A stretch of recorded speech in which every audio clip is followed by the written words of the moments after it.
Hey, good evening. I'd like to call to order the Tuesday, February 28th special Common Council meeting. The time is 6:30. I will ask our deputy clerk to take the roll call, please. Mayor Kim Smith, Here. Leanne Stokes, Here. Tom Smith is excused, Dan Stevens, Present. Diane Wolf, Here.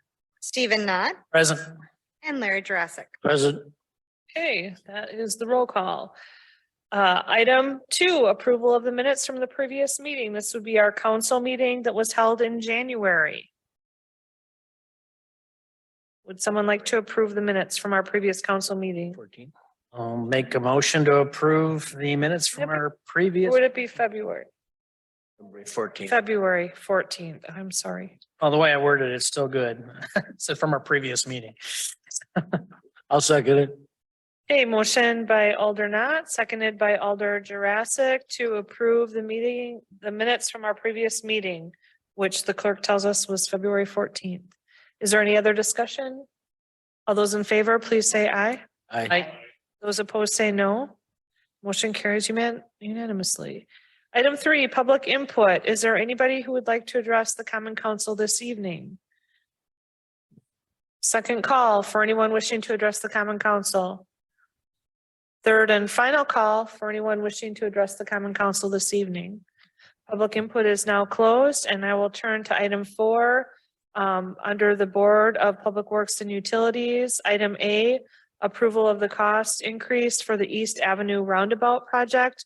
We'll have Jared introduce this item, and then we'll put it on the floor for discussion. Thank you, Your Honor.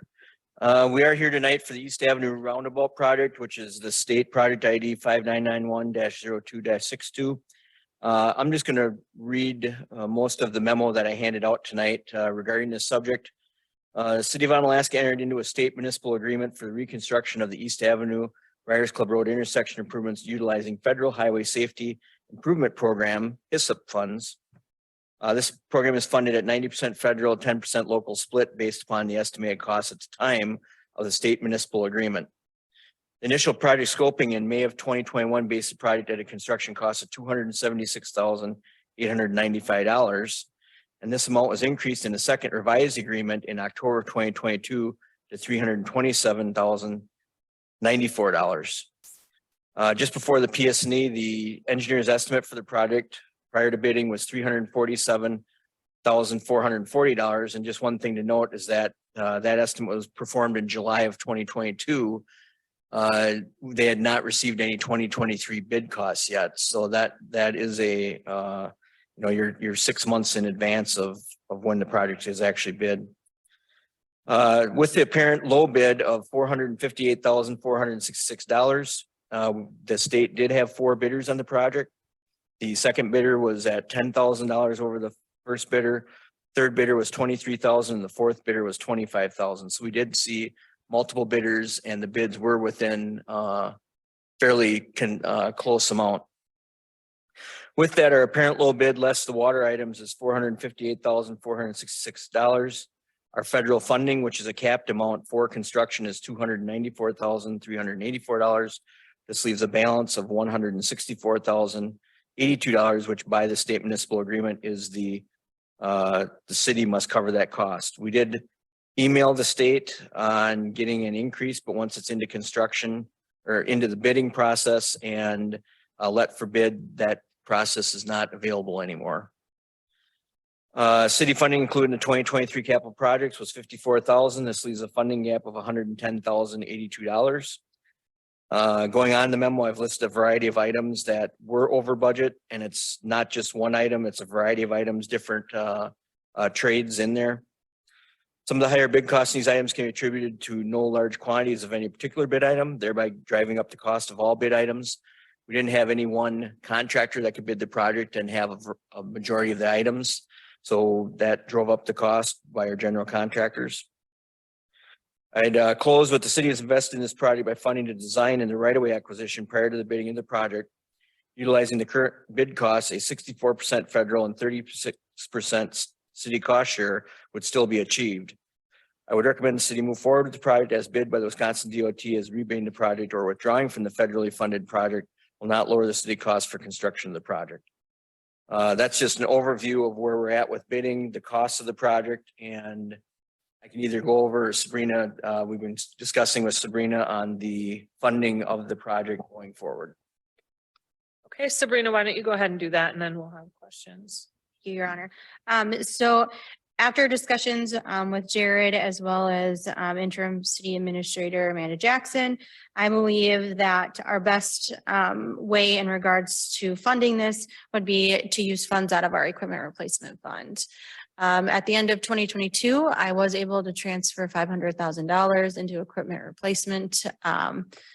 So depending on how other projects kind of shake out in the 2023 capital improvements budget as a whole, I would recommend that if we do need further dollars for that, that we would use dollars from the equipment replacement fund. But we could wait till the end of the year to do that. We could.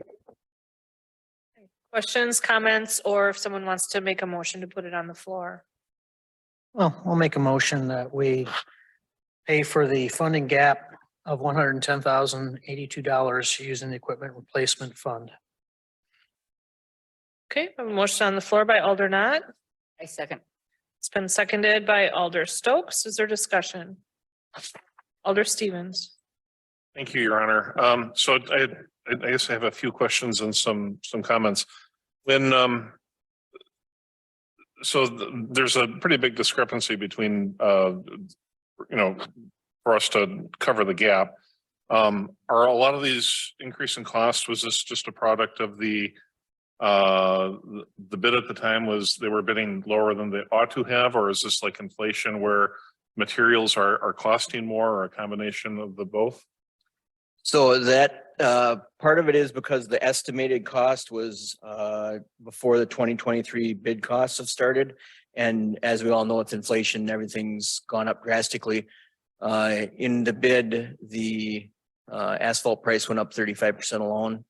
So some of the things, and I would say it's partially inflation and partially that the items that run the project, it's not like a street project where we're paving for a long distance. It's not like there's a lot of concrete work. It's all small items. We're getting charged a higher premium due to the fact that there's a lot of smaller quantities in this project.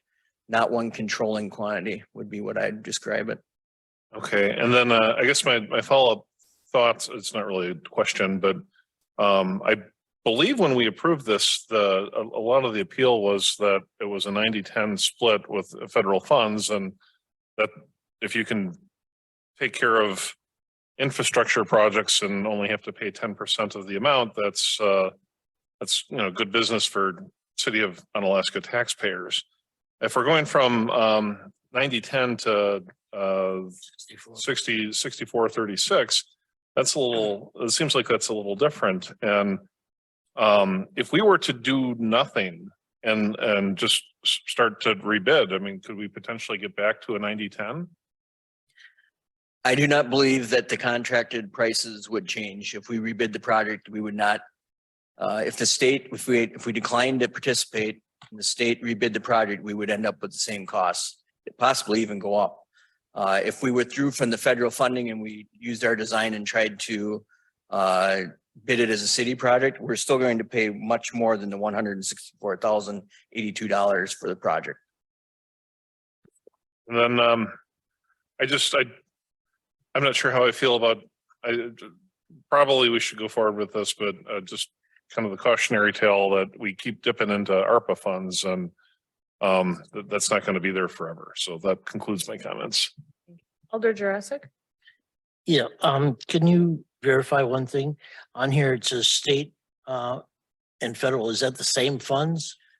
Or is that two different funds? It's federal funds administered by the Wisconsin Department of Transportation.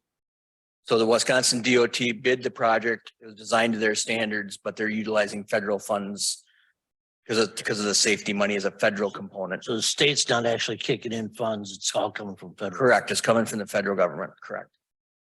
Are there any other comments or questions? Oh, sorry, Alder Wolf. Thank you, Your Honor. So Jared, the indents here where so it shows city funding included in 2023 capital improvements for 54,000. So that would have, is that our initial, what we thought was 10%? That's correct. And where is that 10%? Where is the figure on the page that that ties to? That is on number 4 in your 2023 capital improvements budget. We actually budgeted 74,000.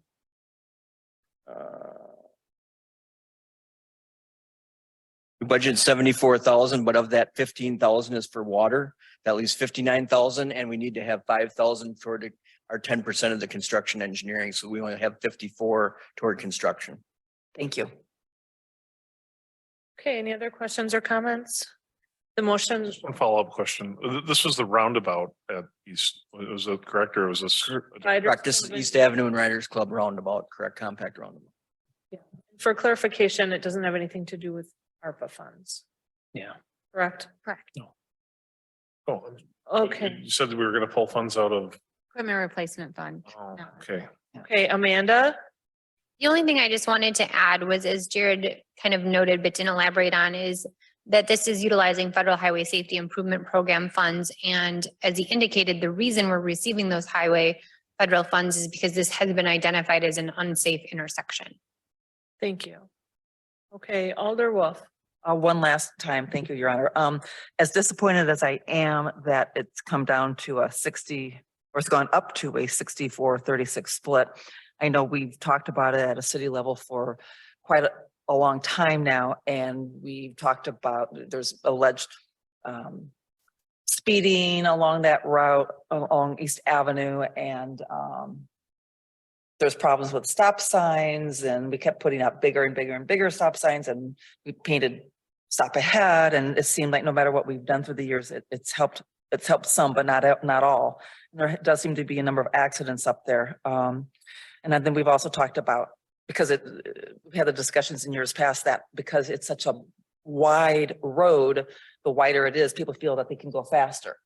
I know Jared, we never did paint that, did we? Because that was one thing that we were talking about a few years ago, was painting it and striping the lanes so then people would feel like it was narrower. Maybe that would help reduce the speed. No, we never did put an edge line in to give it the appearance of a narrower street. Because I think probably then this is when this roundabout came about and sort of talking about it. But like again, I'm very disappointed that we're at where we're at. But I think it's time to move on and push through this. And I think it'll just be safer just for the entire city of Onalaska with all the heavy traffic that's up there. Thank you.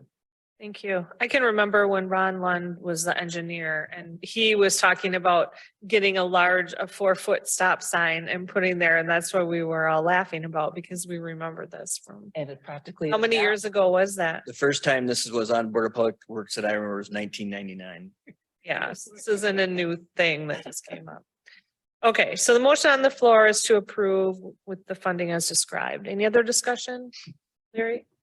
Yeah, is this also gonna be the same thing that we're gonna look forward to for the roundabout by McDonald's? I think you're going to look forward to this in all your infrastructure projects. Okay. Okay. All right, the motion is to approve. All those in favor, please say aye. Aye. Those opposed say no. No, Okay, motion passes. Let's see, 4-1. There's 5 people. All right, item 5, adjournment. Motion to adjourn. Second. Motion by Alder Wolf, second by Alder Not. All those in favor, please say aye. Aye. We are adjourned. 6:45.